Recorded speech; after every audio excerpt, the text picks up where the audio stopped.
Aujourd'hui, nous allons voir que, même si l'esprit humain peut être la source d'univers fantastiques ouvrant des mondes impossibles dans la vie réelle, il est aussi celui qui peut conduire à de véritables bains de sang. Préparez-vous à découvrir comment des adolescents ont sombré dans une folie meurtrière pour une raison impossible à comprendre pour la plupart d'entre nous.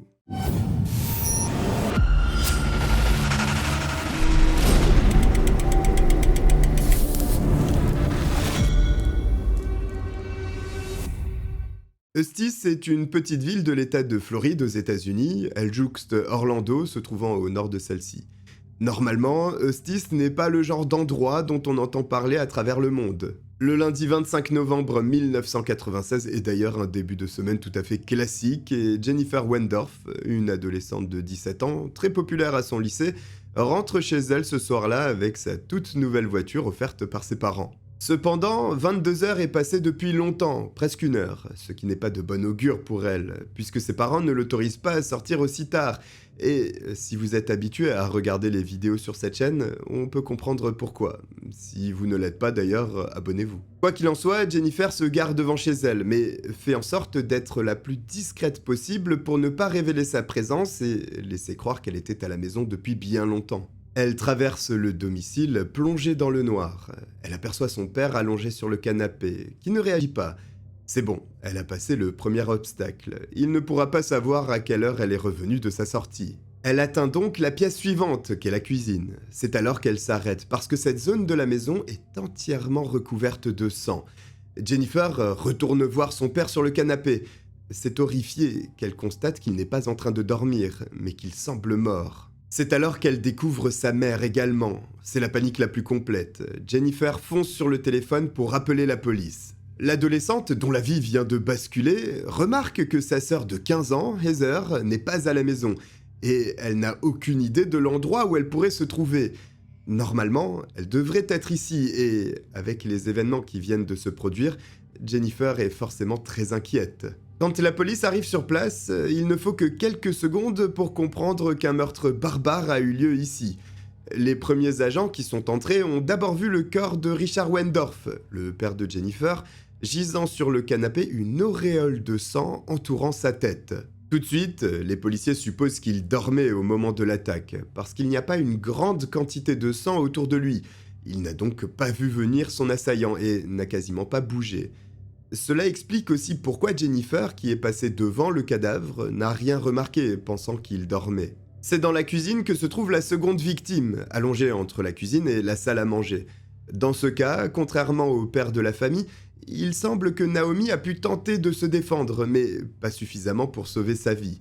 Voilà pourquoi les projections de sang recouvrent tout le sol et les murs de cet endroit. Visiblement, Naomi a été achevée une fois qu'elle se trouvait allongée sur le sol. C'est en tout cas ce que laissent penser les traces autour de sa tête. Les policiers apprennent par Jennifer que la voiture familiale a disparu, tout comme sa sœur Heather, qui est peut-être en danger elle aussi. Il y a donc deux urgences. Il faut mettre la main sur le ou les tueurs, mais en premier lieu, remonter leurs traces pour sauver Heather, qui a une chance d'avoir survécu.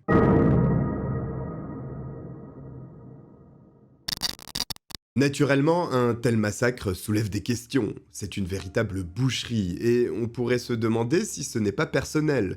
Les enquêteurs cherchent très vite à connaître l'univers de la famille Wendorf. Ils apprennent que ce sont des gens charmants, une famille a priori sans problème. Richard le père étant directeur d'un entrepôt pour une société d'embouteillage, tandis que Naomi s'occupe des enfants et de la maison. Il ne roule pas sur l'or, mais ne rencontre aucune difficulté financière non plus, les enfants recevant tout ce dont ils ont besoin. Les filles aussi sont très agréables, bien que leur caractère soit très différent. Jennifer est une élève brillante, qui s'apprête à entrer à l'université grâce à une bourse décrochée à l'aide de ses très bons résultats. Elle est très populaire, c'est l'une des pom-pom girls du lycée, et il n'y a rien à signaler. Heather, quant à elle, est moins conformiste. Elle a plus une âme d'artiste, elle est plus décalée que sa sœur. Elle dessine, mais elle apprécie le côté ténébreux, comme ses œuvres le montrent. Jennifer explique cependant que, depuis l'entrée au lycée de sa sœur, les relations avec sa mère se sont véritablement compliquées, une sorte de crise d'adolescence, et à 15 ans, Heather se trouve en pleine période pour développer ce genre de conflit avec ses parents. L'un des principaux sujets de discorde entre la mère et sa fille concerne les personnes qu'Heather fréquente. Naomi n'apprécie pas le groupe avec qui sa fille passe son temps, et principalement ce garçon nommé Roderick Ferrell. Il est en réalité le meilleur ami de Heather. Ils se sont rencontrés au lycée et, rapidement, ils ont compris qu'ils baignaient dans le même monde, qu'ils étaient un peu à part des autres élèves, et cela a renforcé leur amitié. Alors tous les deux se rapprochent, mais s'éloignent des autres élèves, notamment par leurs activités qui peuvent être un peu spéciales.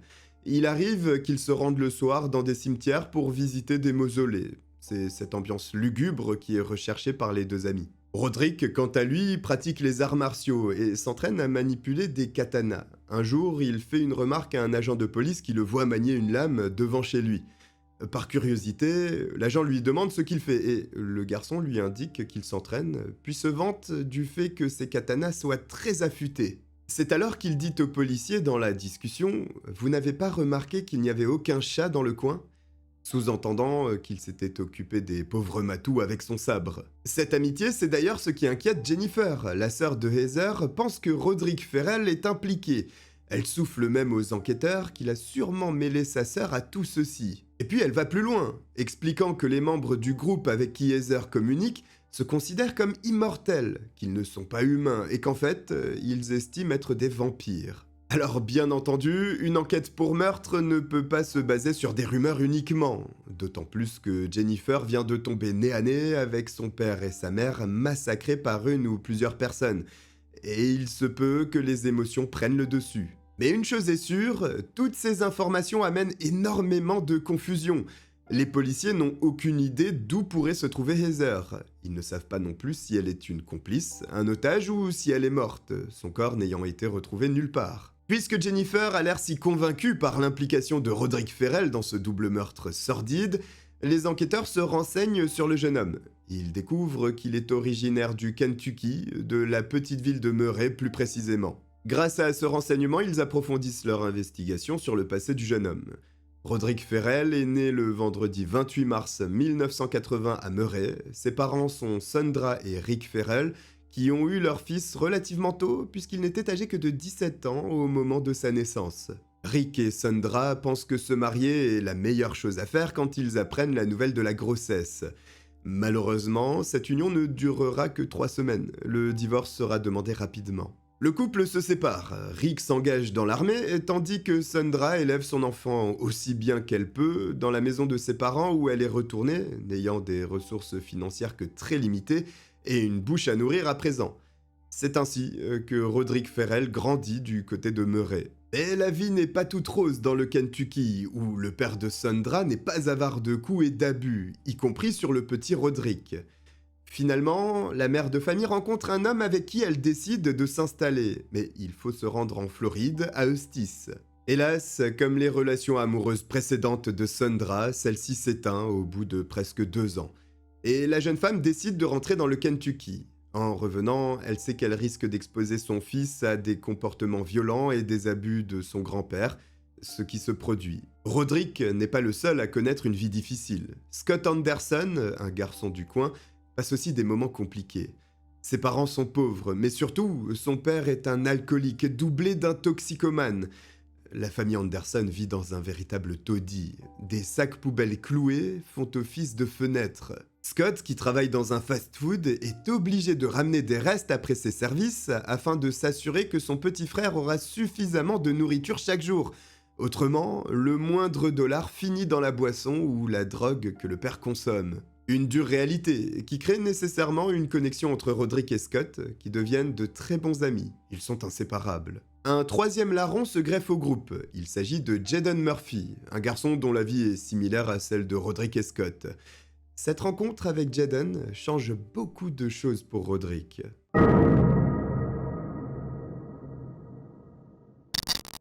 Jaden Murphy va initier Roderick et Scott au jeu de rôle. Vous avez certainement déjà entendu parler de Donjons et Dragons, qui est le jeu de rôle le plus connu à travers le monde.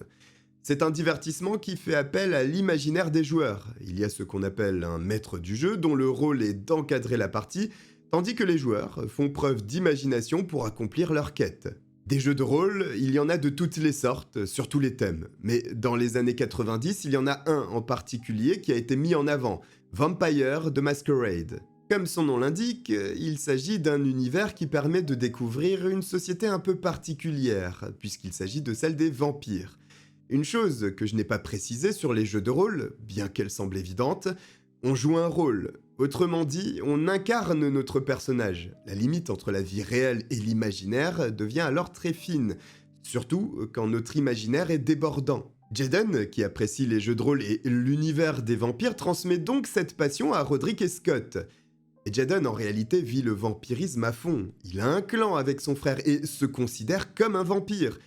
Simplement, il ne connaît pas encore suffisamment ses deux nouveaux amis pour explorer encore plus loin cet univers avec eux. Et puis, au bout d'un an et demi, en janvier 1996, la confiance de Jaden à l'égard de Roderick et Scott est assez grande pour que ces derniers puissent rencontrer le clan et passer un rituel. Un petit groupe s'est formé et tout le monde s'est rendu au cimetière proche de Murray. Roderick et Jaden se sont placés à côté d'une pierre tombale, puis ce dernier a pris une lame de rasoir et a réalisé de multiples coupures au niveau de son épaule. Le sang est apparu, puis il a tendu cette lame à Roderick, qui a fait de même. Ensuite, chacun a bu le sang de l'autre. Ce geste signifie que l'on entre définitivement dans la famille, dans le monde du vampirisme, qui est un mode de vie à part entière. D'un point de vue extérieur, cela peut paraître décalé, mais pour ces personnes, cet acte est puissant. Roderick n'est désormais plus seulement ce jeune garçon du Kentucky, il est devenu un vampire âgé de 500 ans, nommé Vesago. Après cette expérience, Roderick raconte ce qu'il a vécu à Scott, qui n'était pas présent ce soir d'hiver. Le jeune homme est totalement fasciné par ce que lui raconte Roderick. C'est un monde magnifique, loin de la pauvreté, des abus, de l'alcool ou de la drogue. Ce à quoi Scott est confronté chaque jour. Lui aussi veut faire partie du monde des vampires. Son ami lui fait alors passer le rituel et chacun boit le sang de l'autre. À son tour, Scott est devenu un vampire. Ce n'est pas le seul à qui Roderick va faire passer le rituel. Charity Kesey et Dana Cooper, elles aussi, partagent leur sang avec le jeune homme. Si Roderick agit ainsi, c'est pour créer sa propre famille de vampires. Il ne choisit pas n'importe qui. Chacun des membres de cette famille subit des moments difficiles dans leur propre cellule familiale. C'est un regroupement de personnes blessées par la vie. Le clan sera séparé un petit bout de temps, quand Roderick partira avec sa mère du côté de Eustis, où il fera la rencontre de Heather Wendorf, qu'il apprécie énormément. C'est d'ailleurs un crève-cœur pour lui que de devoir revenir à Murray, un coin qu'il déteste. Mais au moins, il reverra ses amis. Enfin, sa famille désormais. Voilà comment tout ce petit monde se connaît. Le point commun est évidemment Roderick Ferrell, mais tout ceci est obscur pour les policiers, qui s'attardent alors sur les éléments concrets rapportés par Jennifer, la sœur de Heather. Celle-ci a dit que la voiture familiale avait disparu. Il faut alors la retrouver. C'est une Ford Explorer de 1993 de couleur bleue. La police dispose du numéro d'immatriculation, un avis de recherche est donc lancé pour retrouver ce véhicule crucial à l'enquête. En parallèle, les inspecteurs cherchent tout de même à comprendre si toute cette histoire autour de Roderick Ferrell et ses amis aurait pu tourner en carnage. Si la police s'intéresse à cette piste, c'est évidemment parce que Jennifer leur a signalé, mais aussi parce qu'il n'y a pas d'autre chemin à suivre pour le moment. L'avis de recherche porte ses fruits. Dans le comté de Séminole, la plaque d'immatriculation est repérée. Les enquêteurs se précipitent sur place, mais en arrivant, c'est la confusion qui les gagne à nouveau. L'immatriculation est bien celle de Richard Wendorf, mais ce n'est pas la bonne voiture. Les enquêteurs essayent de savoir à qui appartient ce véhicule réellement. Ils découvrent, grâce au numéro de série des composants de la voiture, qu'elle appartient à un certain Scott Anderson. Cela signifie donc que les plaques d'immatriculation ont été changées. C'est une bonne information, parce que cela signifie qu'il y a de fortes chances pour que la Ford Explorer bleue soit à présent immatriculée au nom de Scott Anderson. Il faut donc trouver ce modèle de véhicule avec cette immatriculation. C'est une excellente piste, seulement les États-Unis sont grands et même si une Ford Explorer bleue reste un véhicule moins commun que d'autres, il y en a quand même beaucoup. Par où cette voiture a-t-elle pu partir ? En attendant d'avoir la réponse, les enquêteurs s'intéressent à Heather et sa relation avec Roderick. Ils découvrent que quelques mois avant le massacre, les parents de l'adolescente avaient du mal à raisonner leur fille qui passait des heures et des heures pendue au téléphone avec le jeune homme. Le sujet tournait autour non seulement de l'influence de ce garçon que Naomi n'apprécie pas, mais surtout à propos des factures de téléphone de plusieurs centaines de dollars. Il faut dire que l'univers que peint Roderick à Heather lui plaît énormément. Et dans le sens inverse, le jeune homme était écœuré d'avoir dû revenir dans le Kentucky, alors discuter avec cette fille lui faisait du bien également. Et puis, il y a eu des échanges par lettre écrite aussi. Dans plusieurs d'entre elles, Heather parle de ses parents. Elle explique que ceux-ci la maltraitent, qu'à la maison cela se passe très mal. Alors effectivement, il y a un rapport conflictuel avec son père et sa mère, mais il ne semble pas qu'elle subisse réellement d'abus ou de violence. En réponse, Roderick apparaît expliquer qu'il sera là pour elle, et qu'il la sauvera de ses parents diaboliques, ce à quoi Heather acquiesce. Pour la police, le rôle de l'adolescente devient de plus en plus compliqué à identifier. Est-elle en danger ou a-t-elle commis les meurtres avant de s'enfuir? Les enquêteurs, vu la position de la voiture de Scott Anderson, supposent que les personnes impliquées dans ce double meurtre ont pris la direction de Daytona, toujours en Floride. C'est alors que Jennifer offre un nouveau renseignement aux policiers. D'après elle, il se pourrait que Roderick et sa sœur s'en aillent vers la Louisiane, à la Nouvelle-Orléans en vérité, parce qu'il s'agit de la ville des vampires.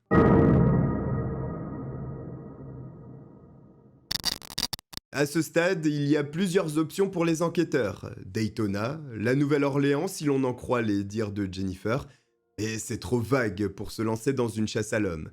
Alors, la police floridienne informe tout de même les autorités de Louisiane dans le cas où la voiture des Wendorf serait repérée dans la région. Des avis de recherche sont distribués, accompagnés du signalement des individus qui pourraient conduire le véhicule familial, et il faut attendre.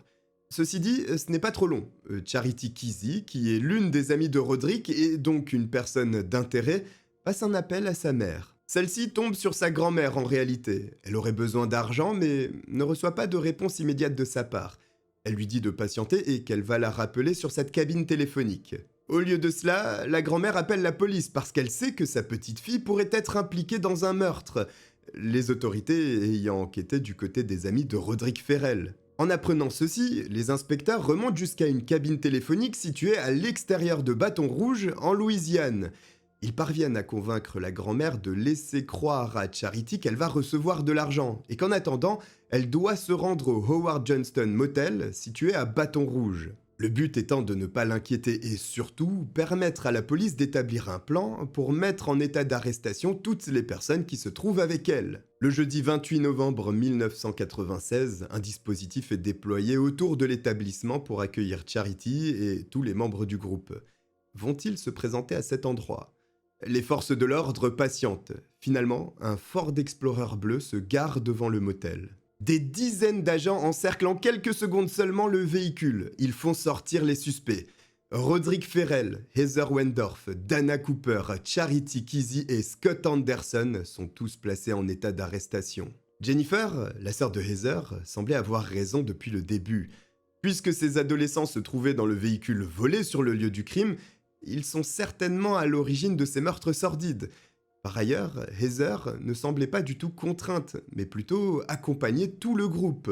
Les interrogatoires permettent de clarifier une chose d'entrée. Tout le monde désigne Roderick Ferrell comme le leader du groupe. Ce dernier ne parle pas, mais il y a 4 autres personnes à interroger et, grâce au recoupement d'informations, il sera facile de comprendre ce qu'il s'est passé ce soir du 25 novembre 1996. Roderick, Scott, Dana et Charity planifient de se rendre à la Nouvelle-Orléans et de fuir le Kentucky où rien de bon ne se passe pour eux. C'est une idée de Roderick qui convainc tout le monde, après tout, ils sont liés par le sang. Mais avant, ils doivent faire un détour par la Floride pour récupérer le dernier membre de la famille, Heather Wendorf. Quelques heures plus tard, les voici à Eustis. Ils rejoignent l'adolescente au cimetière. Là-bas, Heather devient enfin une vampire, puisqu'elle passe le rituel en buvant le sang de Roderick, qui agrandit une fois de plus son clan. Après 1 heure ou 2 passées à cet endroit, ils prennent la direction de la maison de Heather, où, avec Scott, il est prévu qu'ils veulent de quoi subvenir à leurs besoins durant plusieurs jours. En tout cas, c'est ce qui est annoncé. Les filles déposent donc les 2 garçons et ils les rejoindront plus tard. Roderick et Scott réussissent à entrer dans la maison des Wendorf par le garage, qui n'était pas verrouillé. Au passage, Roderick récupère une barre de fer sur un établi. Les deux cambrioleurs entrent doucement dans le logement. Scott observe ce qu'ils pourraient dérober. Roderick, quant à lui, continue d'avancer jusqu'à atteindre le salon où dort Richard, le père de Heather. Il se fige devant le canapé où repose l'homme, avant de le frapper violemment et rapidement au niveau du visage. La victime bouge à peine, puis se met à convulser. Scott aurait regardé la scène en étant paniqué, ce qui aurait énervé Roderick, qui lui aurait ordonné de chercher des objets de valeur. Cette activité anormale dans la maison à cette heure-ci attire Naomi, qui arrive dans la cuisine où se trouve Scott. Elle demande ce qu'il fait là, puis Roderick arrive également. La femme, comprenant que ces gens sont malveillants, jette son café sur les agresseurs, mais Roderick, à l'aide de la barre de métal, la frappe brutalement à la tête. Naomi s'effondre et l'adolescent de 16 ans martèle son crâne avec son arme, au point de le réduire en miettes. Après ça, les deux garçons s'enfuient avec la voiture familiale des Wendorf. Ils rejoignent les filles, puis, sur une route peu fréquentée, changent les plaques d'immatriculation. C'est alors que Roderick révèle à Heather qu'il a tué ses parents. Et là, les versions divergent. Heather aurait fait mine d'être choquée par cette annonce. Les autres membres du groupe pensent qu'elle jouait la comédie et savaient pertinemment ce qu'était venu faire Roderick chez elle. D'ailleurs, ce dernier n'a pas l'air perturbé par les événements qui viennent de se produire, alors qu'il a sauvagement tué 2 personnes à coups de barre de fer.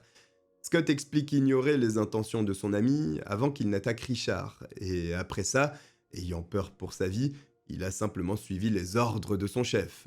Suite à ces explications, ils reprennent la route en direction de la Nouvelle-Orléans. Ils indiquent qu'ils se sont fait arrêter à 5 reprises par la police à cause de l'avis de recherche sur la Ford Explorer bleue, mais à chaque fois, ils ont été laissés libres, pour une raison inconnue. Cependant, le plan avait une faille, les ressources pour survivre seuls en étant mineurs. Après quelques jours, le groupe manque d'argent et Charity décide de solliciter sa mère pour une aide financière, conduisant à l'arrestation de tout ce beau monde. C'est également à Bâton Rouge où Roderick s'est débarrassé de l'arme du crime en la jetant dans le Mississippi. Les policiers, après les interrogatoires, ont bien ficelé le dossier et ces 5 adolescents vont donc comparaître devant un juge pour ces meurtres ou leur implication dans ces meurtres. Roderick Ferrell plaide coupable pour ce double homicide avec préméditation, parce que la peine de mort est en jeu et il espère ainsi l'éviter, mais en première instance, c'est bien la peine capitale qui lui est infligée. Pourtant, la Cour suprême des États-Unis reverra sa sanction et la modifiera en une peine d'emprisonnement à vie sans possibilité de libération conditionnelle, le fait d'être mineur au moment des faits ayant certainement motivé cette décision. Scott Anderson, quant à lui, affirmait ne pas savoir à propos de la planification des meurtres. Mais il était dans la maison lorsque cela s'est passé et il est considéré comme complice de Roderick. Lui également plaide coupable pour éviter la peine de mort. Il est finalement sanctionné d'une peine d'emprisonnement à vie. Dana Cooper écope de 17 ans d'emprisonnement, Charity Keesee de 10 ans d'emprisonnement, tandis qu'Heather Wendorf est laissée libre sans être inculpée. Une décision choquante pour les forces de l'ordre, qui la considèrent comme à l'origine de cette tuerie, surtout en tenant compte de ses échanges par écrit avec Roderick. Mais d'après le procureur, elle n'a pu savoir pour les meurtres qu'après qu'ils aient été commis, et ensuite elle a simplement suivi le groupe, craignant pour sa vie. Heather Wendorf ne sera donc jamais condamnée pour ce crime, ni même inquiétée. Cela n'a pas empêché sa sœur, Jennifer, de la sortir de sa vie et de ne plus jamais lui parler. Juste ou injuste, je vous laisse trancher en commentaire. En tout cas, si vous avez apprécié que je vous raconte cette affaire, n'hésitez pas à vous abonner et à liker. Vous pouvez me rejoindre sur mes réseaux sociaux indiqués en description. Je vous remercie de m'avoir regardé et je vous dis à très bientôt. Bye.